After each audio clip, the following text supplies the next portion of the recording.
Jack Peat, and I am the president and co-founder of Abstrax Tech and Abstrax Hops.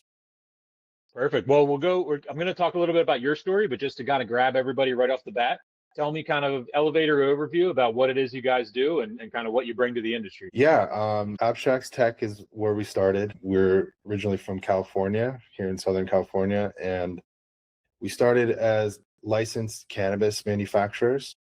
And so it took us about 2 years to build and get through all the red tape of permitting and processing to where we could actually start extracting cannabis.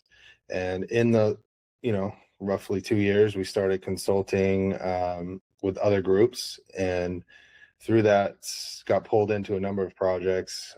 We built another Type 7 manufacturing lab in Coachella, and then a second one in Linwood near like Compton area. And, again, just through those interactions, started asking ourselves, well, what makes us different from any other manufacturer? And it really came down to Kevin Kobe, our CSO, now our CEO, his experience right out of university. He was an organic chemist and went into a testing lab and was testing cannabis for potency and pesticides, but also its terpene, its aromatic compounds. And he quickly learned a lot about these different compounds and got pulled into, a brand that wanted him to formulate a terpene blend for their vape cart. And at that time, it was a pretty novel product. There weren't a lot of these vape carts on the market. Cannabis vape carts were just now emerging. And he, quickly got pulled in that company, and I think they won over 20 cannabis cups with his terpene blends. And so, we were just thinking through all our business plan and, what makes us different. And it really was his unique experience creating these flavor and aromas that replicate cannabis. And so we decided to build a website and start selling these things online. And within a couple months, we were at one of our biggest trade shows called MJ BizCon in Las Vegas. And we were selling these, and it quickly became the business.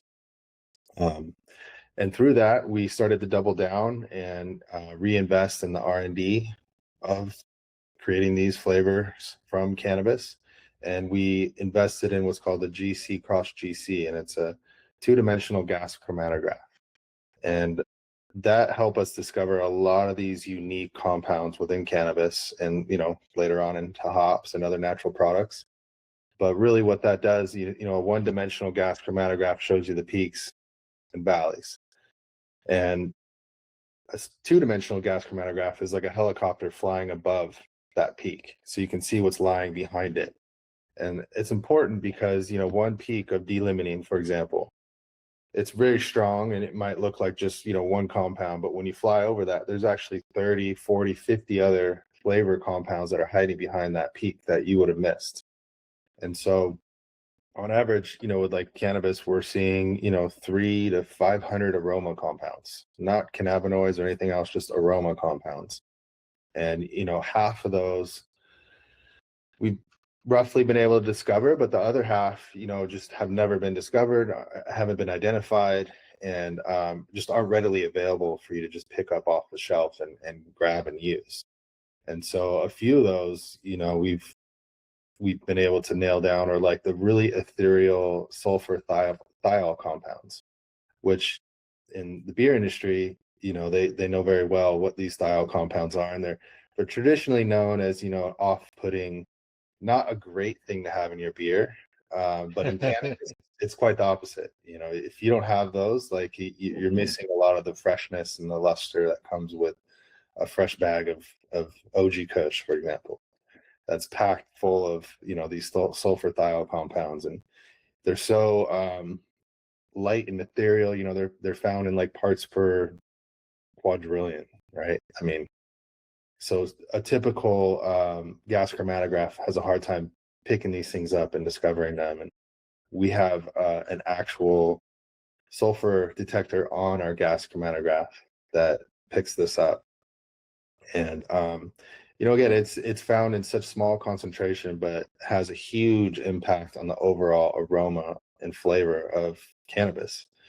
And I think that's probably the biggest lesson we've learned over the years of doing all this research, whether it's with hops or cannabis or any other natural product. It's these really light and ethereal, hard to find compounds that had this huge overall impact on the flavor and aroma. And if you're missing these key ingredients, you're missing a big part of the picture when it comes to this. I think you actually blew my mind, because a lot of times you're right, we don't talk about this enough. And from my experience being 20 years in craft beer, I ran beer schools and tasting dinners and all this stuff. And we talked about the neurogastronomy and the hop complexities. I went to Siebel Institute, got a master of beer styles, did the Cicerone stuff. I'm going to admit right now, I didn't even know, because we're so busy pushing the product out and getting the product moving. I didn't realize. So I'm going to be ignorant in public here. So the way that we love hops and how they can bring out tropical notes and citrus notes and different things like that, when you properly do the investigation, we can do the same type of thing in the cannabis side. Yeah, absolutely. Our first product for the brewers was a base extract. It's a CO2 extract, which is not that great, to be quite honest. It's missing a lot of the top notes. And so what we did was add those back in with botanical top notes. And we call this the Omni profile. And it basically allows us to emulate any different varietal you can imagine, which is cool for the brewers, because again, year over year, what we've heard from the brewers is like Citra from 2007, just can't find it anymore. It keeps getting worse. It's losing its luster. And so with this Omni profile, we can now lock in exactly what that strain is, whatever that day is that we test it, and we can basically Jurassic Park it for the rest of our life, right? And keep it that same consistent flavor forever. And so that's another cool thing that we can do with the Omni product. But we started doing the quantum extracts, which is just pure hop extract.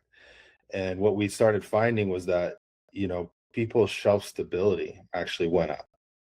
And it's a lot to do with, these bad sulfur compounds I mentioned, right? Yeah. That you get from the vegetable mass of a whole hop cone or even a T90 pellet. There's a lot of lipids and waxes and just chlorophyll that transfers into the beer and can quickly convert over time and spoil your beer. So the less of that you put into your beer, the longer it can survive, basically. And with our quantum extract, we're really just stripping the aromatic compounds off the plant material, and we're leaving behind a lot of the chlorophyll and the fats and the lipids. And what that does is gives you all those bright, fruity aromas that you love, and leaves behind all the bad, schlup that ends up, spoiling your beer really, really fast. I think every distributor and retailer that watches and listens to this show just perked up when you said it actually extends the shelf life of the beer. Yeah, it's a big deal. I mean, for breweries that are shipping across state lines or even, overseas, a few months, that adds up to a huge ROI. And yeah, there's other cost savings I can go into as well. But yeah, I want to get more into your story, but I'm going to nerd out with you offline, and I want to invite everybody to kind of realize that's just the tip of the iceberg of what Jack and them do. So I want you to get a lot of feedback and some inbound from this. But talk to me real quick before we get to your story, because now you piqued me again with the craft beer things.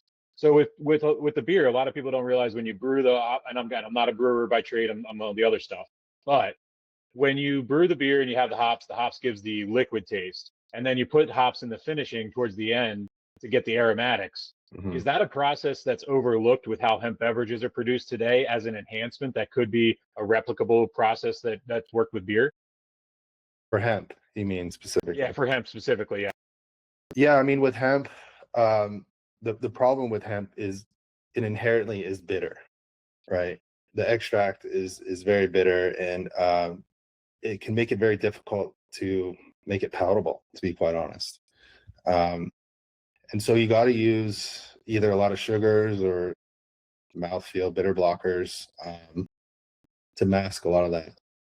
And so, yes, there's a lot of techniques you can use. And, I think on our side, we've developed a lot of really cool tech to help, combat that bitterness and create a better tasting hemp beverage. And we have a number of flavors that range not just from beer flavors, but there's obviously a lot of cannabis flavors we're really good at. We even have a lot of these Sky Farm flavors that are just the most aromatic, just in your face fruit flavors you can imagine. And the cool thing about them is, they don't have a lot of sugar in them. There's actually zero sugar. There's zero fillers. It's literally just the top notes that you would want to get. And when you're making a beverage and you're using purees, whether it's in a hemp beverage or in a beer, it comes with a lot of pitfalls too, right? Number one, your puree might taste good this year and the next year is totally different. So you get a lot of inconsistency there. Sugars, making anything with a sugar, you can get, especially in alcohol, you get like that post fermentation. So dealing with your CO2 content, and you can have beers exploding or beverages popping, or your aromatics might get burnt off too from the CO2 that gets burnt from all the digestion of the sugar and the yeast. So it's a tough balance when you're using purees. And again, like our Sky Farm flavors really help drive these just really fresh, true to type fruit flavors. So I would recommend that with any hemp beverage, and yeah, it's a combination of bitter blockers and sugars in your recipe, right? It's a tough one to crack, to be honest, the hemp thing. And that's the reason I asked was a lot of times we think of it like it's just producing twisted tea. You take this, you put it in the closet, you pull it back out a day later, and you're good to go to sell. And Right. I think I like to be able to show people that the science behind what goes on inside of things. Now, this is again me thinking in real time, and this is part of the joy of this podcast. If I was to I love Durban Poison, like Mhm. that's one of my favorite strains. If I wanted to make a drink, are you the type of people or is this a thing now where like people will take the flavoring of a cannabis and then put it into the hemp side of things? 100%. Yeah. In fact, that's kind of how we got pulled into the beer industry in the beginning. These cannabis and hops are cousins of each other, and they actually share a lot of the same aroma compounds. And so our cannabis blends, they almost emulsify beautifully into a beer product, right? And it's it's interesting because we've spent a lot of time perfecting our hop extracts, and I think we've done a great job, like no doubt. But people in the beer industry are continually winning awards with our cannabis terpene blends. And it's hilarious to us all internally because we're like, man, like we want to see more people winning with the hop extracts. But it's like these cannabis extracts, they really do add a third dimension to the beer, and it just adds this unique aroma that you even can get it as soon as you start seeing that beer being poured out the tap. It can just engulf the whole room, and then when you go put it up to your nose, it's just a whole different experience. Getting the sensory notes off your nose, and then tasting it. It's really unique for sure. I remember when New Belgium Brewing Company used to be a client of ours, and I remember when they came out with Hemperor, Hmm. and I feel like that sent shockwaves through because I remember like when we couldn't carry it because of some law in our state and all that stuff. But I remember going to other states where they had it, and exactly what you just said. It was like one of the first beers in my experience when they poured that, and then it sat at that bar. The wafting of that Yeah, aroma just had everybody looking around like, who the hell smoking? Like everybody thought somebody was smoking in the middle of the bar, and it was just like it was perfect. Like yeah, to have a legal product that incited that response, that physical response from people. yeah. And that was like a Durban Poison, more like a Jack Herrera type too. So Yeah, I think it was a Jack. It was a Jack. Yeah. yeah. When you, so I'll go to your story after one more. Sorry, you got me because you got the beer and the parallels, and I need to say this, and I want this on camera. So you and I are in the same boat, where we're looking back at this infighting of alcohol and cannabis and hemp as one of the most silliest things in the world that they can't see how well they can grow together. Right. Yeah. And it's true. And that's why, it's cool. We've been able to create these cannabis blends that are TTB approved. And, I'm sure people have worked with a TTB in the past know it's not that easy. It takes a lot of time, a lot of effort. And so yeah, you can be rest assured like all our cannabis blends are TTB approved and ready to use in any kind of alcohol, which is a cool, unique product in itself, right? I mean, people can't believe it when they smell it and they're like, "There's no real cannabis in here. Like, what's happening? Like, this can't be real." But again, it comes back to our R&D and research and how we've just been able to pinpoint and discover all these different compounds, and it's helped us create these really dynamic blends that, some of these have 80 to 120 different ingredients. So that we're trying to get to that 300 to 500 mark, which is naturally found in the plant. But like I said, half those don't even exist naturally in nature, which is Wow. pretty unique. What so take me back timeline wise. Now we're gonna jump into your story. Like what year are you when you guys started the cannabis in California before Abstrax? I mean, to be quite honest, I've been selling weed since I was like 15 years old. Hey, we're together on that. It's water under the bridge at this point. Really. Um, my parents can co-sign that. I got caught when I was a freshman in high school selling weed, and it definitely, left its mark on me. But I think early on, I just realized, it resonated with me. I enjoy it more than I enjoy alcohol, to be quite honest. Especially in my later years, it's just healthier for me and my lifestyle, to be quite honest. And I think you're seeing that across the board. As more and more states become legal, alcohol use is definitely going down. 10% on average is what I'm seeing. And so yeah, it's been a part of my life from early on, and something that's, you know, helped me personally, and financially, to be quite honest. But it's I've always had an entrepreneurial spirit, and I think this plant has kind of helped me with that. And prior to this, I was in the swimming pool industry, and so we built pools, remodeled pools, and serviced pools. And we had a retail store. We had an online retail store. I mean, anything pools you can think of. And we ran that for 10 years and sold that company to a nice gentleman named Will, who's still in business. His company is called Vivo Pools and Vivo Aquatics. Um, at that time, he just had Vivo Pools, and when he acquired our company, we started a whole new company with him called Vivo Aquatics. And that was part of the deal when he purchased our company, was that we had to work for him for 2 years to get the earnout. And through that, we started Vivo Aquatics, which was basically servicing the commercial swimming pool industry and properties that had 10, 20, 100 pools on their property. And we took these chemical controllers and put them on their pools, and basically built the website, and they could see all these controllers live, and it would email them whenever a pool fell out of calibration. And it was a big deal for the pool industry, especially in like Las Vegas, where there's a lot of injuries from pool chemistry, believe it or not. I think we've all seen the Hard Rock pools back in the day, and I've personally seen it go from crystal clear in the morning to just milk white in the afternoon, and nobody's leaving to go to the bathroom, right?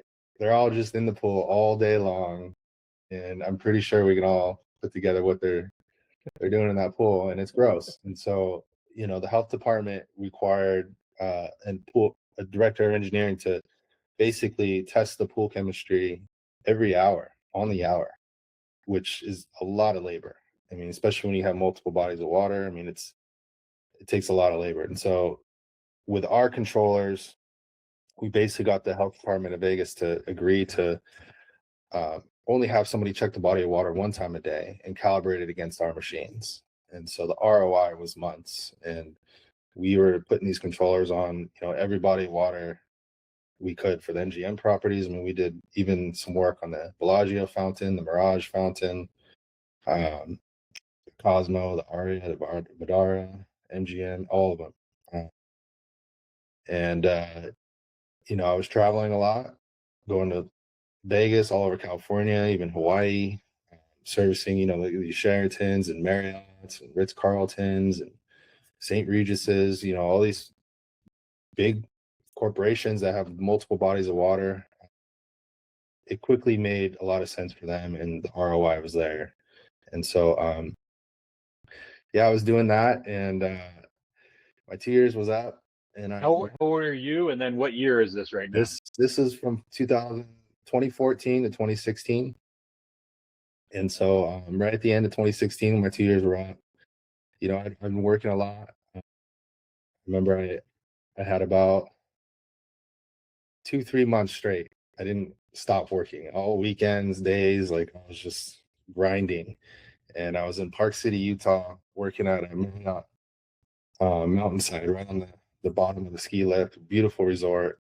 And I was in the chemical room where a chlorine line had split, and there's bleach all over the room.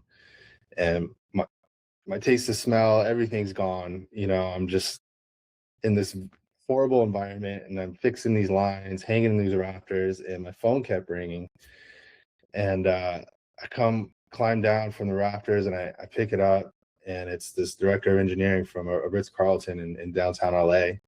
And he's screaming at me, telling me that, our company is going to get sued. My unborn kids are going to get sued. And that our chemical feeder had overfed into a jacuzzi that bleached a billionaire's ball sack. Literally what he told me. And I'm just like, oh, yeah, but don't they pay for that now? Isn't that something they're paying for now? Times have changed? Like, right? I know. You did them a service. That was free of charge, but that was a big deal. I'd spent a couple years building that relationship, and he quickly just threw me under the bus. Oh. And that, I think, was the one that hurt the most. But standing, So they ended up that you lost that client over that, or did you get to recover? Yeah, we smoothed it over, but it was just, again, like at that moment where I'm in this chemical induced environment and I'm stressed out. I'm, incorporating this new equipment that takes on a lot of responsibility. And, I wasn't an owner anymore, to be quite honest, and working like one. And that's how I've always worked, it was my heart on the sleeve. And so I told Will, like, hey, I'm gonna take off, but I'm gonna finish my projects. And I gave him 3 months time, and I did. I finished all my work, and I remember it was July 15th was my end date. And I've been doing jiu-jitsu for 20 years. And at that time, my sensei sent out an email to everybody that he needed help at the gym July 15th, the day that I was quitting, or stop working. And so I was like, well, this is a sign. I'll help him out. And so I helped him part-time, signing up new clients. I built him a little retail store. We started doing more merchandise and gis and shirts and rash guards. Helped him, pretty much triple his business really quick within like a year and a half. And it was right in that year when Kevin came to me and his brother, Max, and basically said, I want to start a licensed cannabis manufacturing company. And, I should back up, but Kevin's brother, Max, and I were both in the pool industry together, and we had both sold that business together. And so the 2 years for both of us were up, and we were free to start a new business, per se. And so that's what we went after. And I convinced my dad to buy a building in Long Beach. And that was the building that we went after to permit. In 2017, we got the building, we started permitting it. And I also had just had my first kid that year. Putting it all on the line. There you go. Yeah, so it was a lot. And, it took us a year to where we could even make money and start paying ourselves. And then you know, once we had a product that was making some money, we started reinvesting. You know, again, I think that's just part of the struggle. You know, you sometimes get over your skis, and at that time in 2019, we had kind of a downturn in our market, and we had to stop paying ourselves again and keep paying all our employees at that time. You know, thankfully we did. We persevered through all that, and you know, here we are, 2026, and you know, we've got some really cool products, and I'm really excited, you know, of what's about to come too, because we're just getting better at what we're doing. I think it's the most exciting piece is this industry. Like I work in all aspects of it, all the categories and stuff like that. And most of my history obviously is with the beer industry. You know, I started out in the hemp space in 2019. So I've been in it for a decent amount of time now. But one of the things I want to connect with you on also with the baby on the way is I started this business in 2008. And then I was booking bands and stuff like that. But I really get into the risk investment of the business until like 2010. And it was right when my ex-wife and I found out we were having the first child. And so I feel you on that. And now Yeah, she's 15 years old and she's lived a whole life where I've been doing this. But at that moment, that shit was fucking scary. Where it's like, it was the same moment where she's pregnant, baby's coming, and then I'm going to quit my day job and start this business. And right. thankfully I'm still in it, you know what I mean? And 17, 16 years later. So Yeah, it adds a layer of complexity for sure. yeah, it puts a lot of stress in there. But let's talk a little bit about, like you said, about the industry and stuff like that. You know, you're doing incredible stuff behind the scenes, and you're bringing consistency into like a volatile market. No matter where it is, it's volatile in the sense that consumer demand's shifting every day. The regulatory bullshit that we're dealing with from a federal level as well as state by state. But you guys are you're a consistent feature in it because irrelevant of what's going on, you're providing that service on a consistent level.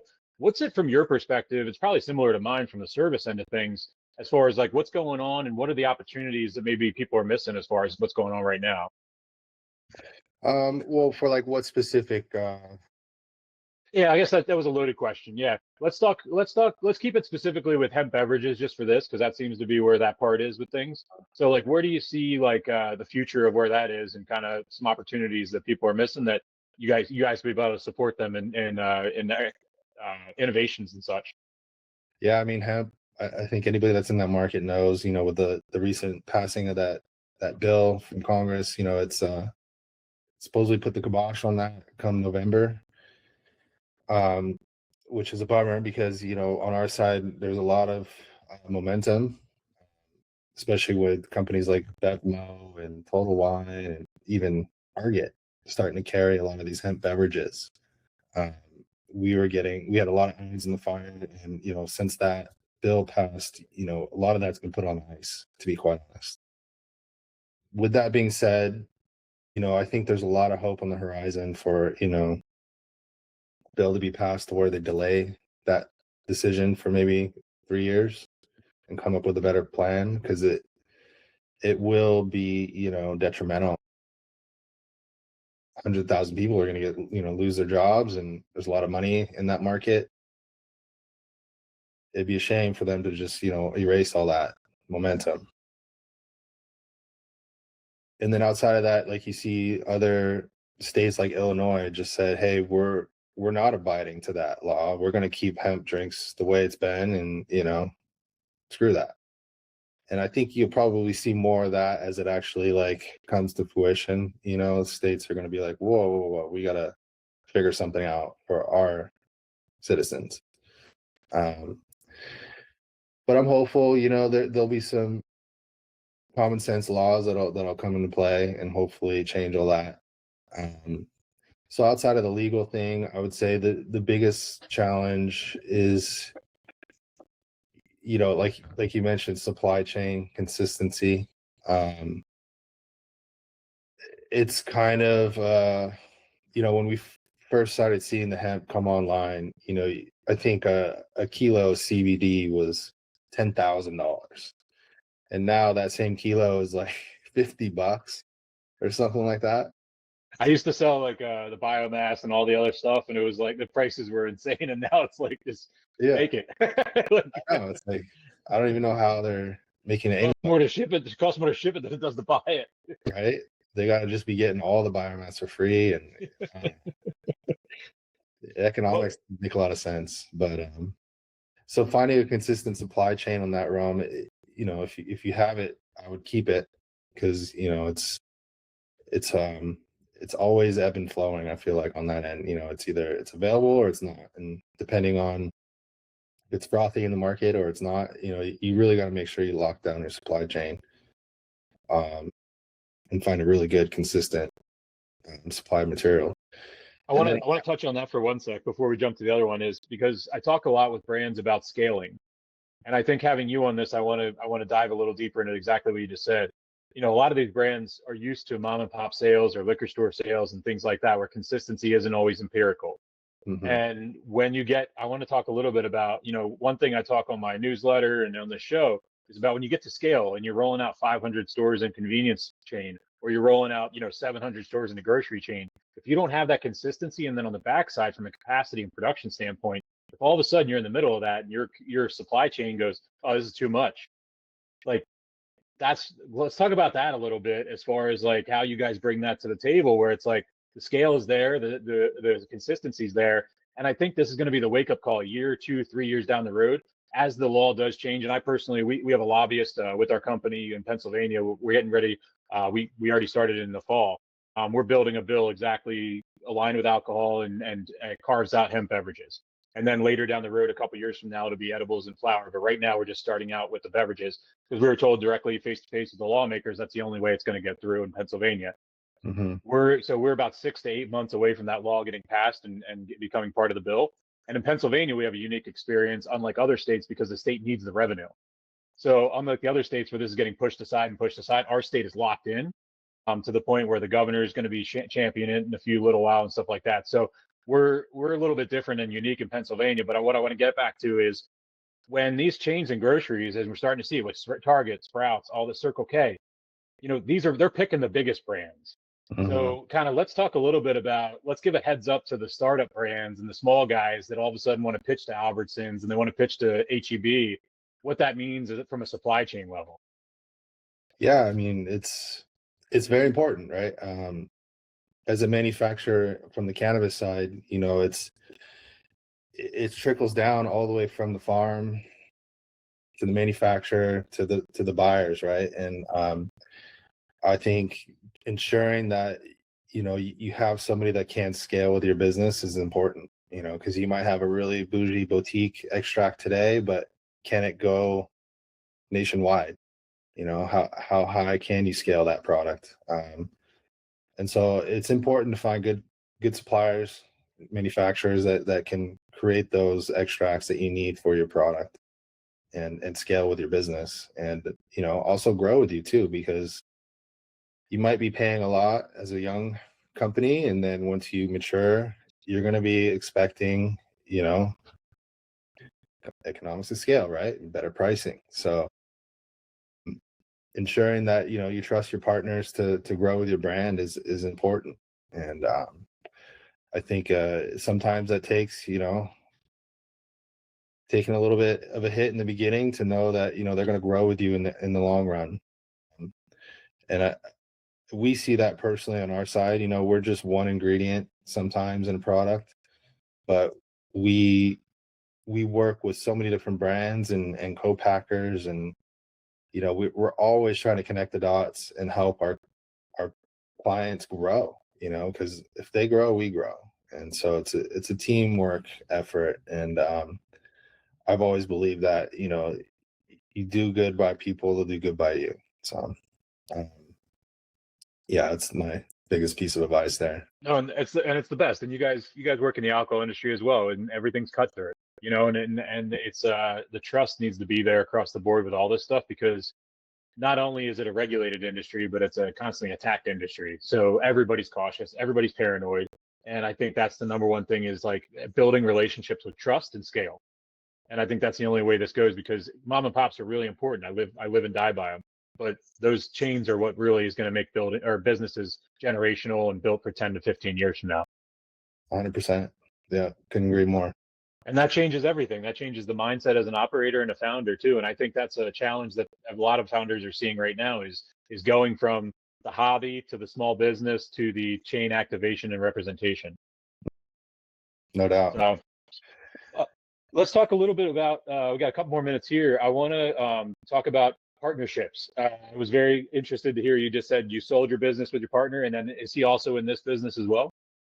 Yeah, he is. He's not active anymore, but yeah, I mean we've been partners in a sense for over 20 years. So yeah. What are some good tips there? And most people ask that about married couples, but I want to know about business partners. How does it work? What are the tricks and tips? Just trust? Yeah. A lot of communication, you know, you got to be trusting of your partners for sure. It is a marriage, and you know, when times are good, it's good. When it's bad, it's bad. And you know, you gotta be able to roll with the punches a little bit and treat people with respect at the end of the day.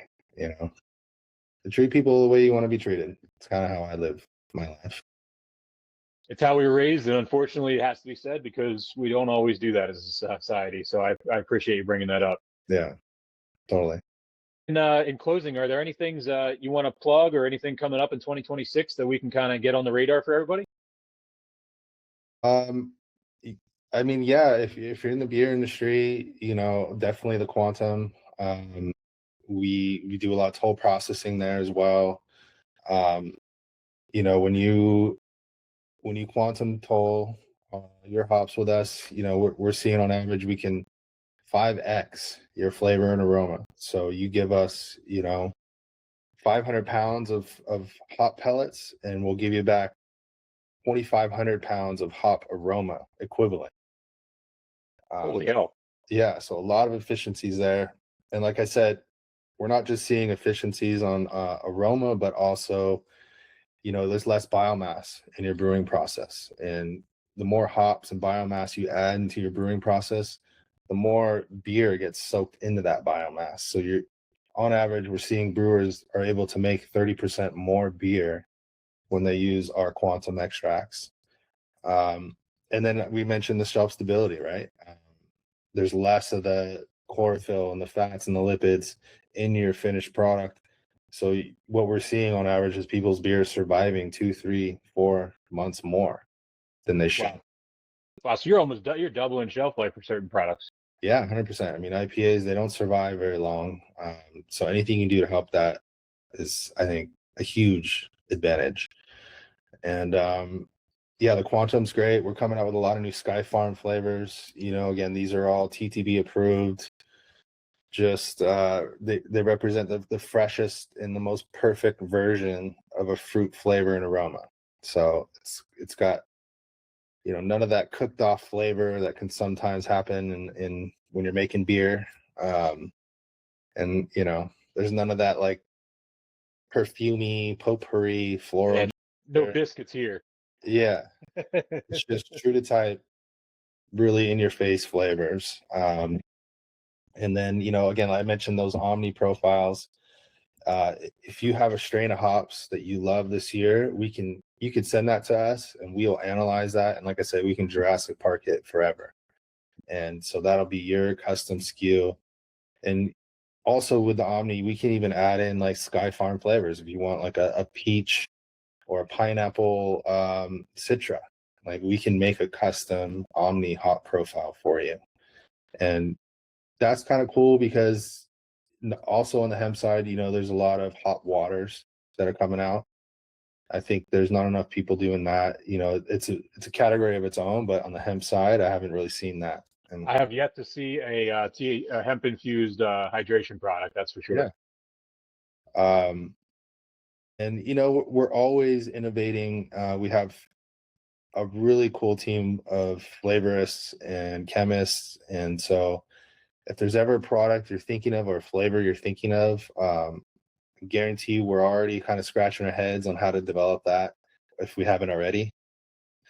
So we kind of think of ourselves as like an application arm for our customers, and we can build an SOP around any product you can think of. And it could be a beverage, it could be a tincture, it could be a yummy, a powder. We do a lot of powder flavors as well. Um, even a vape, right? And we do that all the time as well. So a lot of different things we touch on. I would say, you know, we're really good at like tropical notes. You know, cannabis has a lot of tropical flavors, hops have a lot of tropical flavors, and we've been really good at dissecting what makes those flavors come out through those products and recreating them. And so if you're looking for something tropical and unique, I think we're definitely, you know, the ones to talk to. Perfect, Jack. Well, hey, I'll close out, and I want to first off say thank you for coming on. There's no scripts and there's no agenda, and we met about stuff irrelevant of this prior to, and I want to thank you for coming in because it takes a lot of courage to come on something in today's world where you don't know what's going to happen, and there's a lot of gotcha type people out there, and that's not what this is. And I really appreciate you trusting me in this experience and being able to share your story and your business, and super fascinating stuff. Absolutely. And I'm really excited. I want everybody to check out abstraxtech.com. It'll be right here in the description below. And just to, you know, overall to everybody, you know, just a reminder, it's 2026. You know, don't be an asshole. Look at your friend, look at your friends, ask them how they're doing, actually mean it. Hold a door for a stranger, whether it's a dude or a woman or whatever, it doesn't matter. And just be nice out there. And it's really, I want to thank you, Jack, for coming out and trusting me. And I want people to understand that this is how you strangers meet. This is how you make friends, and this is how you make positive change in the world, by being vulnerable and open with each other and just having a conversation and finding common ground. So thanks again, Jack. I really appreciate it. Cheers to that, Nate, and appreciate you bringing on me onto your platform, and for you to have the courage to build this platform. I think it's definitely needed, you know, behind the scenes for these companies and these brands. There's nothing else that I've seen like this. So kudos to you for doing that, and I appreciate you having me on. And I hope to continue the conversation maybe one day soon. Oh, we will. I'm already. You're gonna see a LinkedIn message. I'm gonna introduce you to two suppliers as you were talking that were in my head that I need to introduce you to. So I'm already gonna. I'll send you two leads right off the bat. All right. Sounds good, buddy. Well, hey, you enjoy the rest of your day and stay safe out there. And I'll send you an email when this one's gonna drop. All right. Thank you, guys. Hey, take Bye. care, buddy.